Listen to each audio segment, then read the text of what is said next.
Everybody talks about being successful, but not everybody's willing to do what it takes to be successful. Everybody wants to hold the trophy up at the end of the game, but not everybody wants to put in the work to be a champion. Success is earned, it's not given. And it's a place where only the strong survive. And if you want to be successful, you have to be willing to make the sacrifices.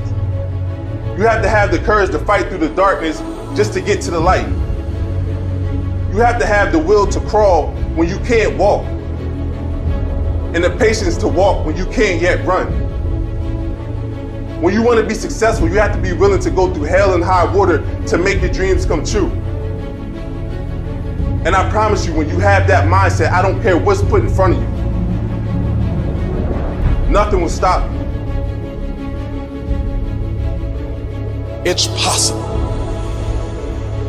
In spite of the fact that things aren't working out right now, in spite of the fact that I don't have all the things I need, I don't have the help and the assistance I need, it's still possible that I'm still in the game, I'm still breathing, I still have life, that no one has the right to count you out, to disregard your presence. No one has the right to do that.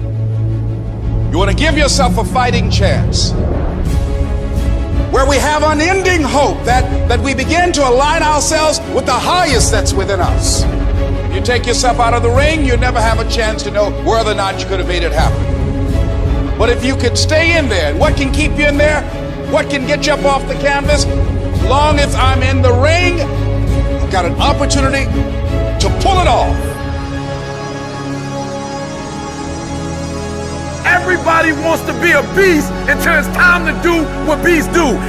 And what you have to understand is, I do what beasts do.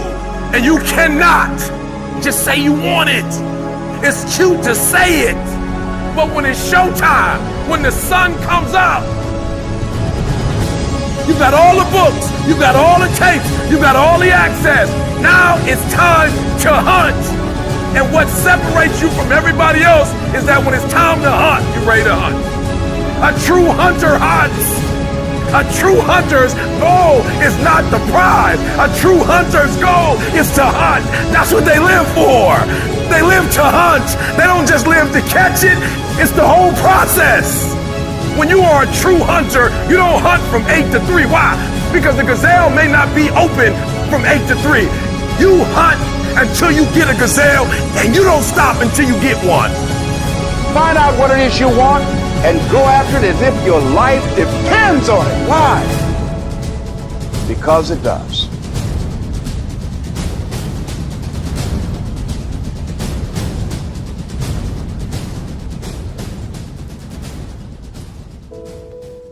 At some point, you're going to have the courage. At some point, you're going to have the confidence. And it's total bullshit, frankly. So there are so many people in the world, and you know, you may be watching this right now, and you have these incredible ideas, and what you think is missing is motivation. And that's not true. Because the way that our minds are wired, and the fact about human beings is that we are not designed to do things that are uncomfortable or scary or difficult. Our brains are designed to protect us from those things because our brains are trying to keep us alive. And in order to change, in order to build a business, in order to be the best parent, the best spouse, to do all those things that you know you want to do with your life, with your work, with your dreams, you're going to have to do things that are difficult, uncertain, or scary, which sets up this problem for all of us. You're never going to feel like it. You only feel motivated to do the things that are easy. The way that our minds are designed is our minds are designed to stop you at all costs from doing anything that might hurt you. And the way that this all happens is it all starts with something super subtle that none of us ever catch. And that is with this habit that all of us have that nobody's talking about. We all have a habit of hesitating. We have an idea, you're sitting in a meeting, you have this incredible idea, and instead of just, saying it, you stop and you hesitate. Now, what none of us realize is that when you hesitate, just that moment, that micro moment, that small hesitation, It sends a stress signal to your brain. So then your brain goes to work to protect you. It has a million different ways to protect you. One of them is called the spotlight effect. It's a known phenomenon where your brain magnifies risk. Why? To pull you away from something that it perceives to be a problem. And so you can truly trace every single problem or complaint in your life to silence and hesitation. Those are decisions. Your life comes down to your decisions, and if you change your decisions, you will change everything. None of us wake up and say, today is the day I destroy my life. What we do is we kind of check out because it feels overwhelming, or we check out because we're afraid, or we check out because we start listening to self-doubt, and then we make these teeny tiny decisions all day long. We don't even realize it. A decision to not get up on time, a decision to not eat the right thing, a decision to snap at your kids, a decision to not speak in a meeting, a decision to not look for a job, a decision to not deal with your finances, a decision to not call your parents, like whatever it is. All day long, these tiny decisions that take you so far off track.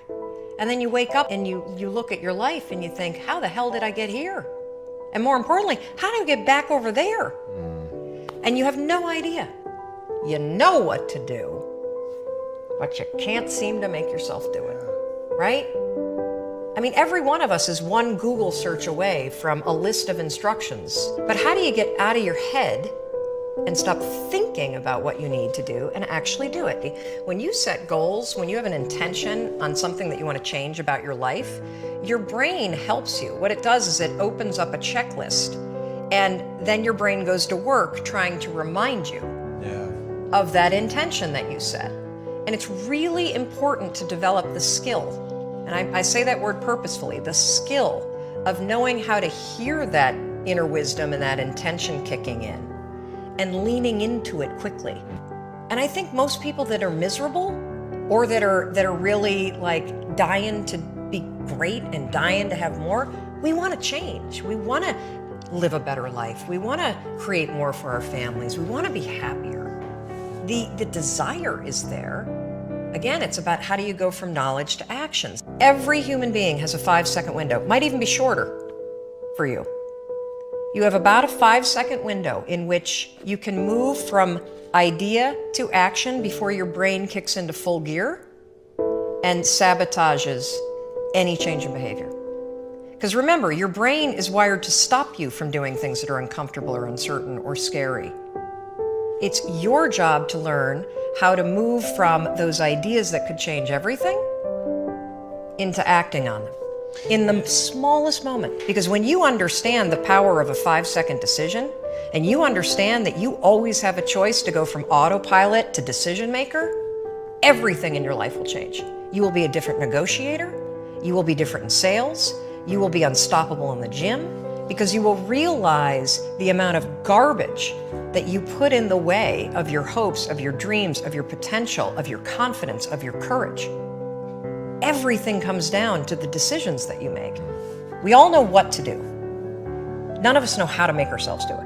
What's incredible is in 5 seconds flat, self-doubt can take over and rob you of your power, and rob you of joy, and rob you of your potential. Or, in 5 seconds flat, you can actually use one stupid little trick to push yourself to grab it. And so when you start to separate confidence not as a matter of personality, but as a skill that you can acquire, because confidence is the ability to move, in my opinion, from thought to action. Because when you're a confident person, you believe enough in yourself and your capabilities that you're willing to try, that you're willing to share. To me, confidence isn't the assuredness that it turns out, it's the willingness to try. So here's how you use the 5-second rule. You use it to stabilize your thoughts before the panic escalates. And then what happens is it drifts into worry and then it disappears. So the second you feel worry, you catch it, you train yourself to do that. If you start feeling yourself getting, your heart racing, you can 5, 4, 3, 2, 1 and use the I'm excited. If that doesn't work, literally 5, 4, 3, 2, 1 and just give yourself an anchor thought, literally, of you being okay. So the second that you feel yourself getting nervous, 5, 4, 3, 2, 1, and then your anchor thought is a vision of what you're going to do when you get to where you're going. Well, I think we're all flawed, and that's the beauty of who you are. And instead of trying to make yourself perfect in every area, it's so much easier when you accept the things that you're terrible at, or that are your weaknesses, or that are the things about your wiring. So figure out how to, instead of fighting those things, actually trick it. Because the truth is that you're never going to feel ready to make these changes. You're never going to feel like doing them, but you can always make a decision. That's always in your control. Staying with somebody that treats you like garbage is a decision. It is. Staying at a job that you hate is a decision. Staying in the body that you are not proud of is a decision. Is it going to be easy? No, it's not going to be easy to change. It's simple. Do a Google search and then use the 5-second rule to force yourself to do that stuff. Change comes down to 5-second decisions, and this is why the 5-second rule is important for everybody to know. It's your job to push yourself. And I don't care if you're Dr. Martin Luther King Jr., or you're Michelangelo, or you're Lin-Manuel Miranda, who wrote Hamilton, you will struggle with self-doubt. And everybody that you admire, you should not have your phone in your bedroom. And here's why, because what's on your phone is not your dreams. What's on your phone is stuff that's been designed by people that study game theory. So I want you to think of a moment in time when you were really happy. Like, it could be a memory from being little, it could be something that you dream of doing. And I want you to come up with something really specific about that moment, okay? Like, think about what you were wearing, or think about the blue sky. That is going to be what I call your anchor thought. Every time from this moment forward that you wake up or you find yourself drifting to those normal feelings of, I'm a loser, I'm worthless, I'm never going to find love. They may be things that you're used to thinking, but that doesn't matter, because you can change them. The second that you feel that, you've drifted over into that thought, and I keep coming over here because when you start using the rule, you're going to start to literally feel which part of your mind you're using. The worries kind of happen here. I want you to 5, 4, 3, 2, 1, and then I want you to insert this vision of yourself where you felt really good. And if you can't think of one, invent one. How would you feel if you were in love? How would you feel if you loved yourself? How would you feel if you did that thing that you're scared of, that you keep talking yourself out of? That's your anchor thought. Now, when you first start using the rule, particularly when you're breaking a habit of thinking negative thoughts, when you first start doing it, you may need to use the 5-second rule 73 times in one day. That is the battle of your mind. And the other thing about normal that I just want to say is that the reason why it feels normal to doubt yourself and to have low self-worth is because you've thought this so long. It's become a pattern, just like chewing your nails becomes a pattern of behavior that you don't think about. Well, the cool thing is, you can actually change any pattern, even a thinking one.